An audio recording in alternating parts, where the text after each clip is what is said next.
જય માતાજી મિત્રો, જય દાદા દ્વારકાથી, જય માં ભવાની. કેમ છો બધા? મજામાં મિત્રો? આજે વાત કરવી છે આપણે બેઈમાની અને ગદ્દારી. માણસના જીવનમાં બેઈમાની એટલે શું અને ગદ્દારી એટલે શું? મિત્રો સાચું કહીએ ને તો કોઈ પણ માણસ પાસે તમે એની ફરજ મુજબ જે થતું હોય એ પ્રમાણે જ એની ફરજમાં આવતું હોય એ જ પ્રમાણે એ માણસ સાથે તમે સરળતાથી વાત મૂકો અને એ વાતને એ પોતે સ્વીકારે નહીં.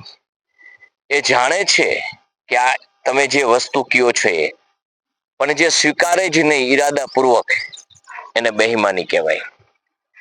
અને જે એની ફરજમાં આવે છે, જે ફરજમાં આવે છે એનું એને મહેનતાણું મળે છે, અને એ જે કામનું મહેનતાણું મળે છે એ જ મુજબ તમે જે વાત લઈને જાઓ છો, છતાં એ તમારું જે કરતા નથી, ખોટું કરે છે, એને ગદ્દારી કહેવાય.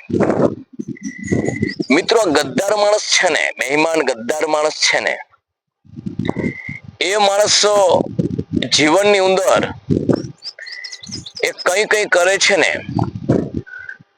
તો જે એની નિમણૂક છે ને એના ઉપર તો એ ખોટું કરે જ છે, એના ઉપર તો એ ખોટું કરે જ છે. પણ મિત્રો એ જે ફરજ છે ને એને પણ એ લાછનરૂપ છે. મિત્રો આ માણસ છે ને, એ આપણે કહેવત છે કે પેટનું જ ના સારું કરે, બીજાનું કોનું સારું કરે. એ પેટ એટલે જે પોતાનું પેટિયું રડે છે, પેટિયું ભરે છે, અને એના થકી જે માણસ ઉજળો છે એનું ખરાબ થાય છે, એને લાછનરૂપ થાય છે, છતાં એના ફરજને એક નેવે મૂકી એનું વળતર લઈને પણ જે ભલું નથી કરી શકતો ને, એ માણસ ગદ્દાર કહેવાય. પોતાની પવિત્ર ફરજનું મહેનતાણું મેળવીને એ તો મળવાનું જ છે, અને એ મારું કોઈ અટકાવી શકવાનું નથી, આવો ભ્રમ અને આવી નીચ પ્રકૃતિની જેની બુદ્ધિ આવી મક્કમતા કરી અને જે ખોટું ફરજ ઉપર કરે છે ને, એની ગદ્દારી છે. આપણે કોઈ પણ અધિકારી પાસે જાય, એના ટેબલ ઉપર જાય, આપણે જે કામ હોય એ ટેબલ ઉપર બેઠો હોય ને, એ ટેબલનું એને વળતર તો પ્રજાના ટેક્સના પૈસા સરકારની તિજોરીમાં નાખીને, અને એ તિજોરીમાંથી સરકાર એને જે પગાર ચૂકવે છે, છતાં એ માણસ એની ફરજ પ્રમાણે કામ ન કરતા તમે કોઈ પણ રિશ્વત આપો, તમે આપો અથવા કોઈ દ્વારા આપો કે અલગ પ્રલોભનો આપો, અને આ જે વસ્તુનો સ્વીકાર કર્યા પછી જ જે કામ કરે છે ને, એ અધિકારી ગદ્દાર છે. અને તમે જ્યારે એને સમજાવો છો, કહો છો કે સાહેબ આ તમારે કરવું જોઈએ, એ સમજે છે, જાણે છે, પણ કરતો નથી, સ્વીકારતો નથી, એની બેઈમાની છે. તો મિત્રો આવા જે બેઈમાની અને ગદ્દાર જ્યાં જે રાષ્ટ્રની અંદર, સમાજની અંદર ફરજ ઉપર કોઈ વ્યક્તિની જ્યારે સરકાર નિમણૂક કરે છે ને, ત્યારે એનો વ્યાપક વધવા માંડે છે ને, ત્યારે એ રાષ્ટ્ર અધપતનના પાયે ખાઈમાં હોમે છે, દેશને અધપતનની ખાઈમાં હોમે છે.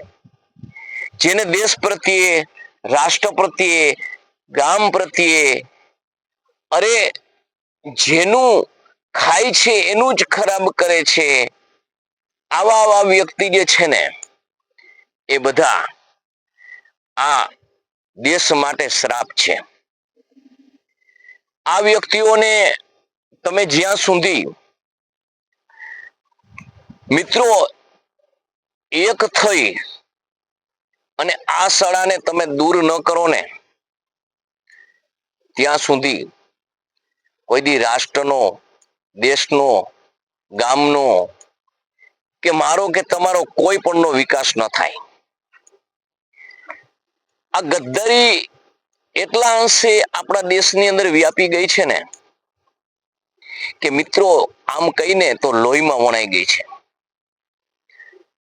લોહી સાથે ભળી ગઈ છે. અને આ ભળવાના કારણે એમાંથી જે વસ્તુ પાછી નિર્માણ થાય છે ને, જેમ જેમ એમ વ્યાપ વધતો જાય છે ને, એનો સમુદાય વધતો જાય છે ને, એમ એ મજબૂત થતી જાય છે. તો મિત્રો આ ગદ્દારી અને બહેમાની એ મોટામાં મોટો દેશ માટે, ગામથી માંડીને દેશ માટે, રાષ્ટ્ર માટે મોટો સડો છે. ગદ્દારી બહેમાની ક્યાં સુધી? તો કે કોઈ પણ ફરજ બજાવતો અધિકારી હોય ને એમાં 85 નહીં પણ 90% આવા લોકો જ છે. આના કારણે આપણી સર્વત્ર દેશની સંપત્તિ છે ને એ નષ્ટ થઈ રહી છે. ગરીબ હંમેશા ગરીબ બનતો જાય છે, અમીર હંમેશના માટે અમીર બનતો જાય છે. ઉદ્યોગપતિઓ અને ધનવાન લોકો વધતા જાય છે અને ગરીબ હંમેશના માટે ગરીબાઈમાંથી કંગાલ બનતો જાય છે. મિત્રો આમાંથી ઉચ્ચો લાવવા માટે, આમાંથી સુધારો કરવા માટે સરકારથી માંડીને, કલમથી માંડીને વિવિધ કાયદાઓ રચાયા છે અને એ કાયદા સારા છે. પરંતુ એ કાયદાની અમલવારી કરવાની કોને અને કરાવવાની કોને? તો સૌ પ્રથમ કહું કે કોઈ પણ કાયદો હોય એ કાયદામાં અમલવારી અમલદારથી પ્રજા સુધી કરવાની. તો અમલદારી જ બેઈમાની અને ગદ્દારી હોય તો એનો ઉપયોગ કઈ રીતે થઈ શકે? આ સડો જે કાઢવા માટે જે માણસની નિમણૂક કરેલી છે એ જ માણસ સડેલો છે, તો એ સડો કઈ રીતે કાઢી શકે? આપણે જોઈ છીએ કે દારૂબંધી ગુજરાતની અંદર છે, તો દારૂબંધી કરે કોણ? એ દારૂબંધી અને દારૂ અટકાવવા માટે કેની નિમણૂક? તો કે પોલીસની. તો પોલીસ પકડે, જેલમાં નાખે અને જામીન આપે ને છૂટી જાય. તો આ જે માણસ છૂટી જાય એ જ વ્યક્તિ વારંવાર પછી આ કરવા માંડે. જ્યાં સુધી પોલીસની સામે નહોતો આવ્યો ત્યાં સુધી આ માણસે છુપાઈ અને ધીમી ગતિએ કર્યું. જ્યારે એ માણસ પ્રસિદ્ધ પોલીસમાં થઈ ગયો, પકડાઈ ગયો, જેલમાં ગયો, છૂટી ગયો, પછી તો એને ઊભો દોર મળી જાય છે. એનું કારણ શું? તો કે બેઈમાની ગદ્દારી. ત્યાં કોની બેઈમાની ને ગદ્દારી છે? ત્યાં પોલીસની ગદ્દારી છે. કારણ કે જો દારૂબંધી હોય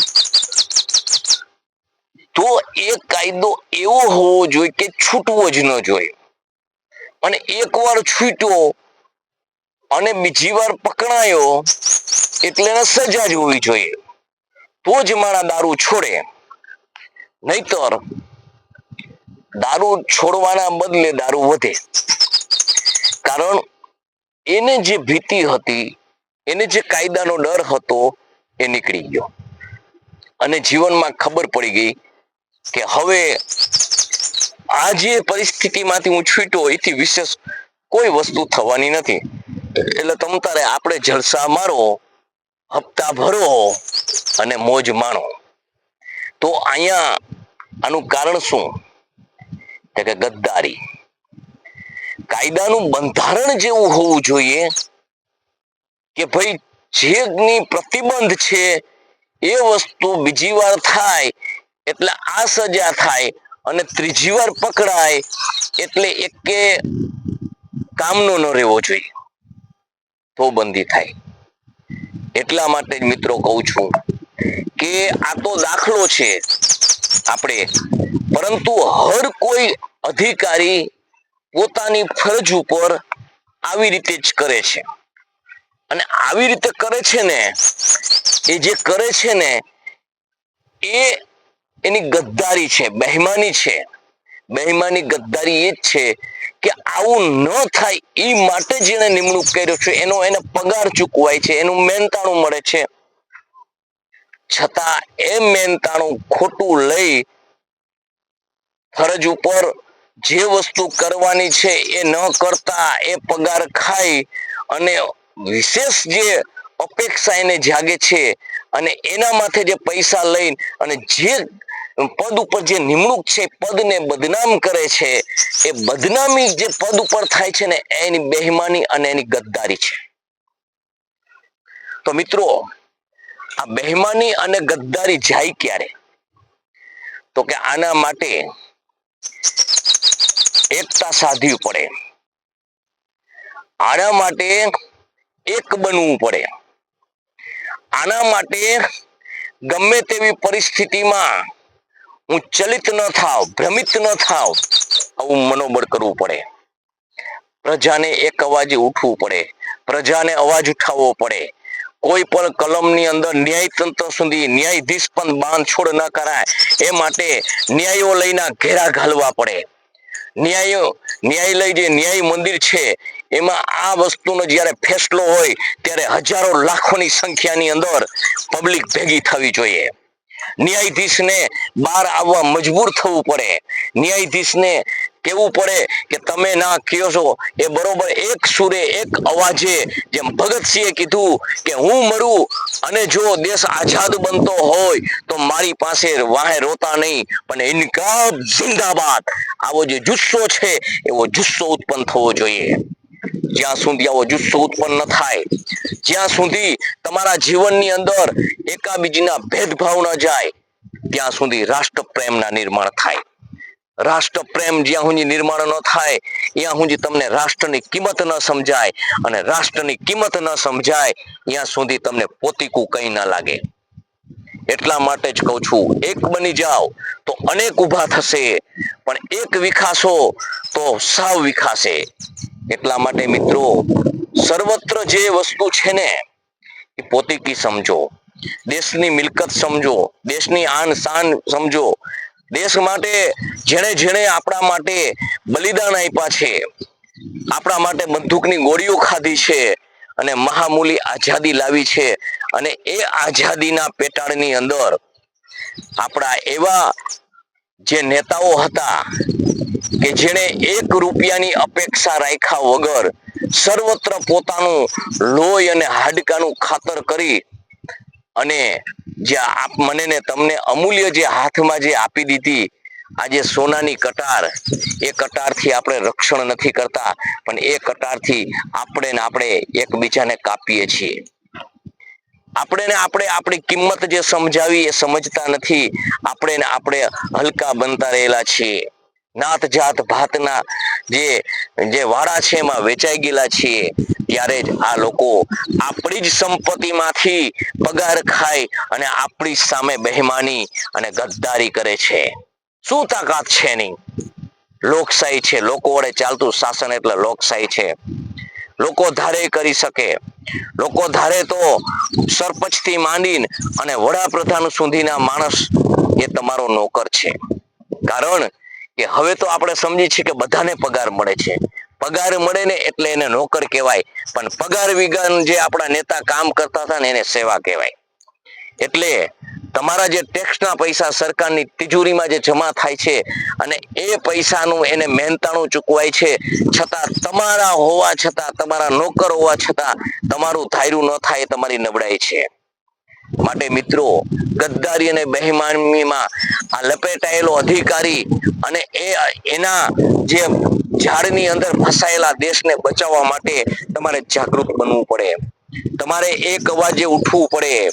તમારે સર્વત્ર તમને રાષ્ટ્ર પ્રેમ દેખાવો પડે, તો જ તમે આમાંથી ઉગરી શકો. તો મિત્રો, આ વિડીયો તમને કેવો લાગ્યો તો મને જણાવજો. લાઈક કરજો, શેર કરજો, સબસ્ક્રાઇબ કરજો અને તમારા મંતવ્ય જણાવજો. જય માતાજી, જય દાદા દ્વારકાધીશ, જય માં ભવાની.